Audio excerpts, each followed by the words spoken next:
Today is my mom's birthday, and one thing that sucks that she has to work today, but I am driving over to where she works right now, and I have a birthday card that I'm going to stick in the windshield of the van that she's driving right now. And then when she gets out, I'm kind of excited to see what she does. So yeah, I have this and a little book. I don't know where it went. And yeah, hopefully she likes it, and yeah. So I left the card that I got her, and it was this little book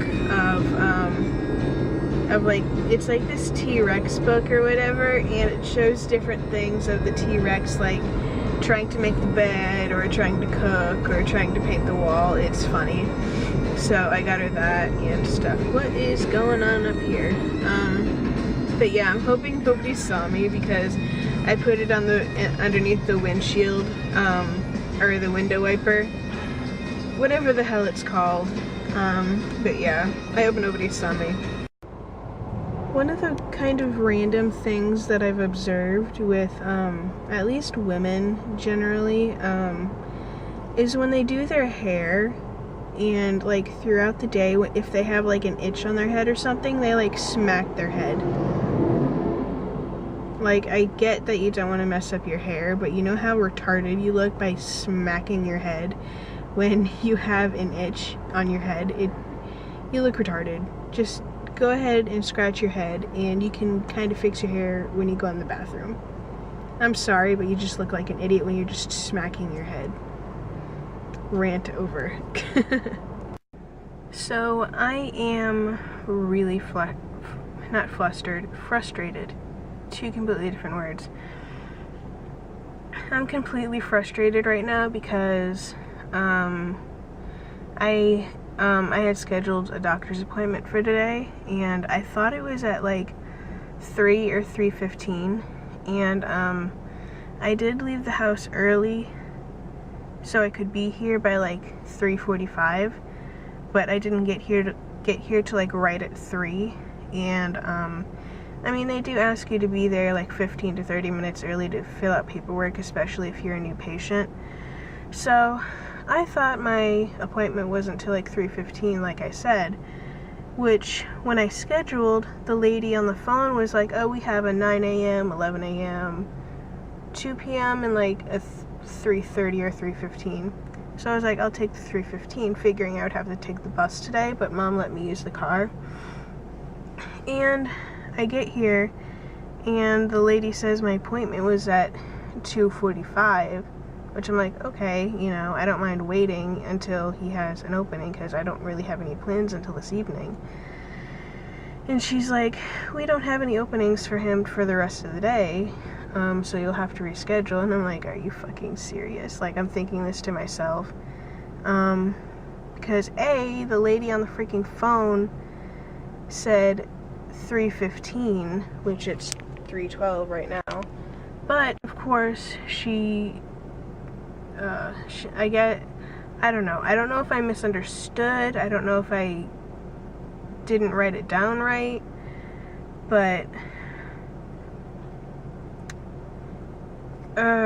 so it's gonna be until like the 20th, I think, before I can see her.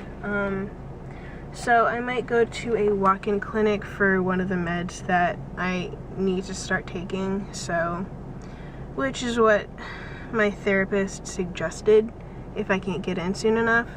So that's what I'm gonna have to do on Monday. I'm just really ticked off because I know half of it's my fault because I was relying on my phone for directions, and I made the mistake of dropping off that card and book from my mom first instead of after.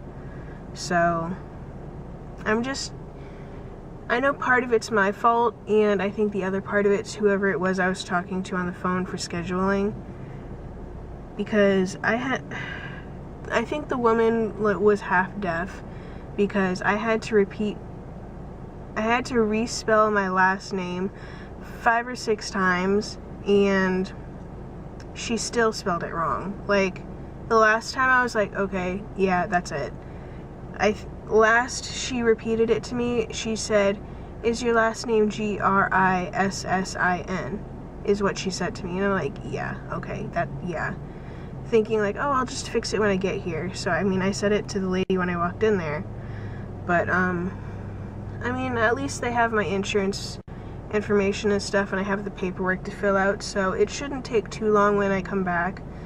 I'm just really irritated that it took me forever and a half to find this place, and now I'm just irritated with just everything right now. I'll be fine, but I'm just glad that I have an appointment and stuff and things. I'm just frustrated as hell right now, and I need to stop rambling. Of course, the one thing I forgot was to get Mom a cake for her birthday, because today's her birthday. So I'm just running into Publix really quick to see if I can find anything. So if that does not look good, I don't know what does. It's even got like these sprinkle type things on it that are supposed to sparkle, so you can't tell on the camera, but Mama love it, so. Oh, really?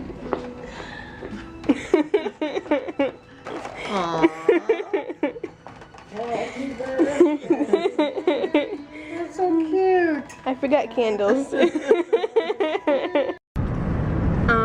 DJ that's on this radio station I'm listening to right now, oh, my back windows are up. This DJ that on this radio station I'm listening to right now, it's one of the local Christian stations that I like listening to, and while the story she told was geared towards Mother's Day, it kind of, for me, it hit home. I'm bad at retelling stories, but basically, it was the story of a mother who felt invisible, and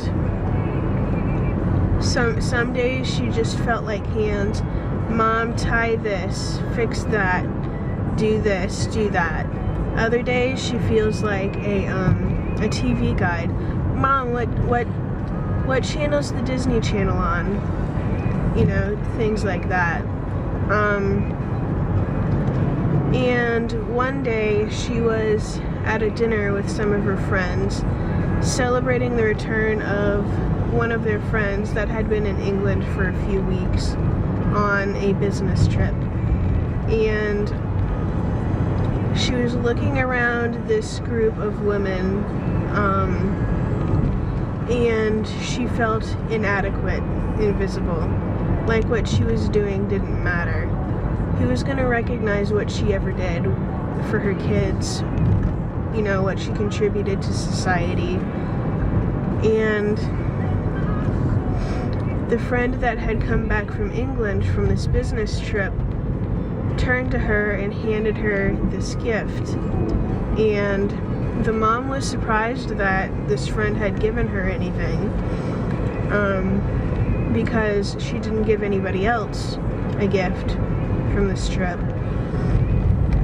And it was this book that had pictures and different stories about cathedrals in the UK. And this friend that came back from England said something to the effect of, what you do matters even if nobody else recognizes it except for God, because God will be able to see what you're doing even if nobody else does. And over the next few weeks, the mom devours this book, reads it from cover to cover several times, and what she got out of it was that even if nobody else recognizes what I do, I know that God is going to be acknowledging what I did, even if nobody else sees it. And the DJ continues on telling the story of how the workers, how the builders that built these cathedrals would spend their entire lives contributing to helping build these cathedrals, knowing that they wouldn't see it finished within their lifetime. And at one point, a wealthy person of society comes to look at one of the cathedrals that's being built, wanted to contribute some money to building it, and he says to one of the workers that's carving a bird into one of the beams for the roof, and he says to the builder, "Why are you spending so much time carving a bird into this beam when it's going to be covered up by the roof shingles? Nobody's going to see it." And he said, "God's going to see it." And just that whole story while I know it was geared towards Mother's Day, since Sunday is Mother's Day and stuff, for some stuff that I've been going through that I haven't talked about on here, I don't know if I've really portrayed it at all, but I know I really haven't. You better not go. Well, you're already ahead. Sorry. People suck at driving around here. I've been going through some stuff that I haven't really talked about on here, and for me that story kind of hit home. Yeah.